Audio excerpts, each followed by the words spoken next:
E equals mc squared tells us that mass and energy are the same thing, just on massively different scales. This is similar to the musician's theory of relativity, which says that rhythm, melody, and harmony are the same thing, just on similarly massively different scales. What exactly do I mean by this? Well, buckle up, Alice, because the rabbit hole goes really deep on this one.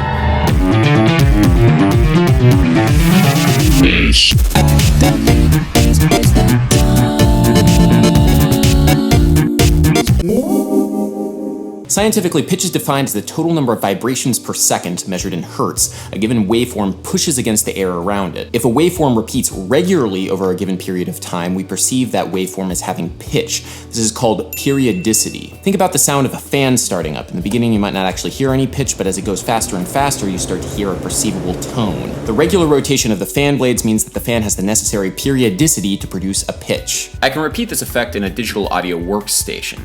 I have here a kick sample that's playing a simple quarter note kick pattern, and it has the necessary periodicity to have a tone when we increase the speed.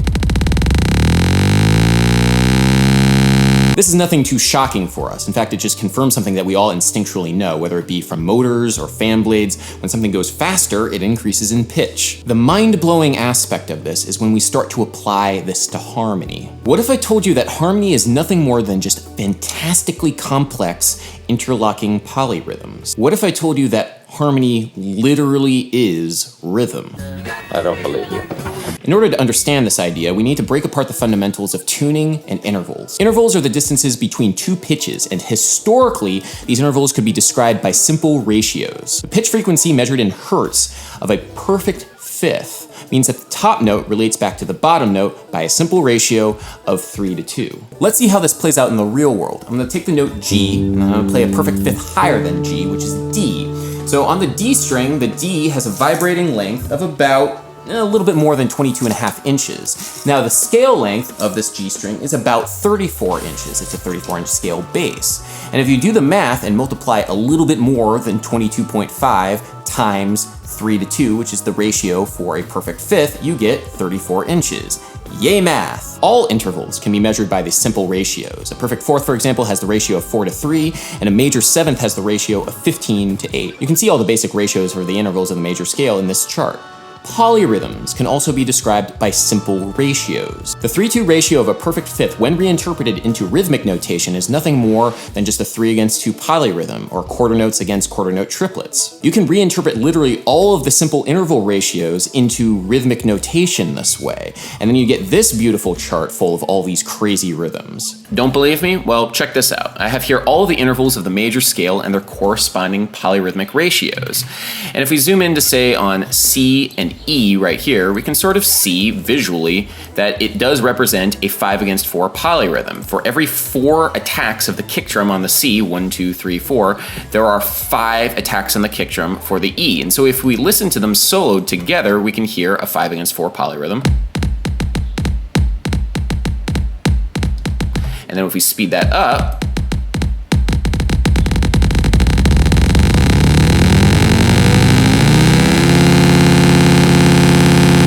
we hear a major third pretty clearly.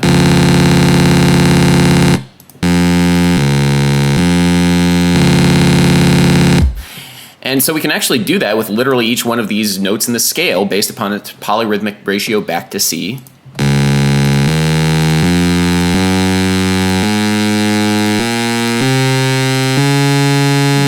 So if we solo the G polyrhythm 3:2 and then listen to that against E polyrhythm 5:4 and then listen to that against the C polyrhythm slowly, it sounds like a jumbled mess of nothingness. But then we speed it up, we're gonna probably get a major chord, right? Right? Let's see.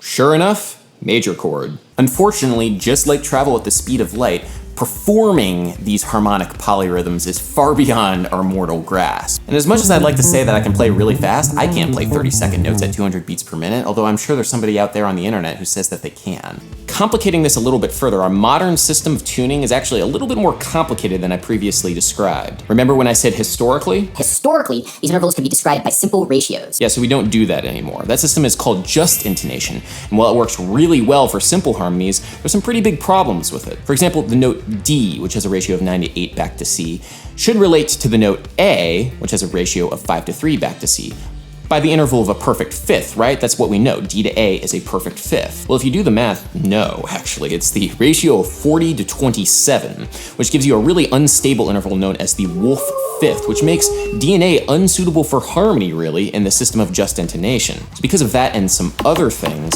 we don't actually use that system anymore. We use equal temperament. This system is based upon the logarithmic division of the octave into 12 equal semitones. Each of these semitones relates to the next by the ratio of the 12th root of 2 to 1. The 12th root of 2 to 1. Okay, remember the point of this video I'm trying to make is that intervals are the same thing as polyrhythms, and this presents a little bit of a problem because how would you actually notate that in rhythmic notation? Could you even play a rhythm that was based upon a non-integer ratio involving logarithms? Could you play a logarithm?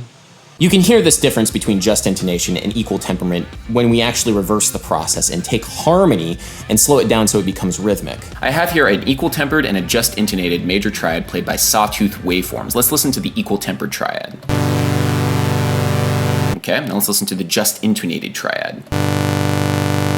So you can kind of hear that there's a phasery effect maybe a little bit on the equal tempered triad. Let's figure out exactly why that is by slowing down each one of these waveforms a lot and zooming in to see actually visually what they look like. And sure enough, these are sawtooth waveforms and then they have the necessary periodicity to create pitch. Let's listen to the root and the third from the just intonated major triad. And you'll pretty clearly hear a 5/4 polyrhythm.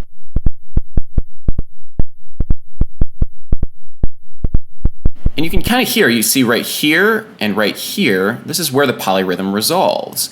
And it resolves on the just intonated triad. And you can see it right here. Everything resolves right here. And that's what makes it sound nice and like clean.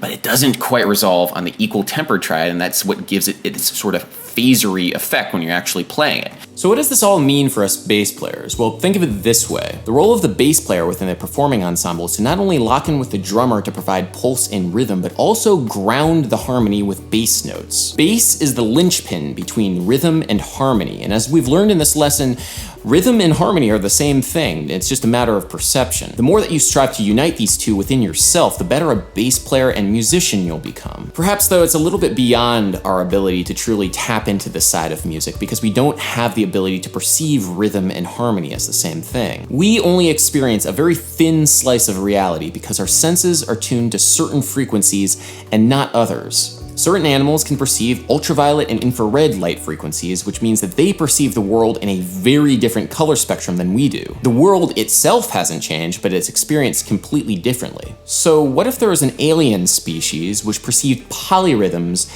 as pitch, and then experienced the wonderful world of super subharmonic music? Likewise, another alien species might be able to perceive chords as dense interlocking polyrhythms that play against one another. If you take anything away from this video, take away the fact that music is so much greater than what we can immediately perceive. Try and understand that music is all the same thing, essentially, vibrations and air. It's just a matter of perception and how you understand it. Anyway, this has been Adam Neely's Bass Lessons. Please comment, like, and subscribe, yada yada. I have a new video coming out every Monday, so definitely stay tuned for that. More crazy theoretical concepts.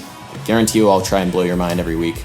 It's a lot of fun for me, so yeah. So until next time, bass. So here's a fun fact, okay, whatever, I don't give a shit. I really don't give a shit anymore.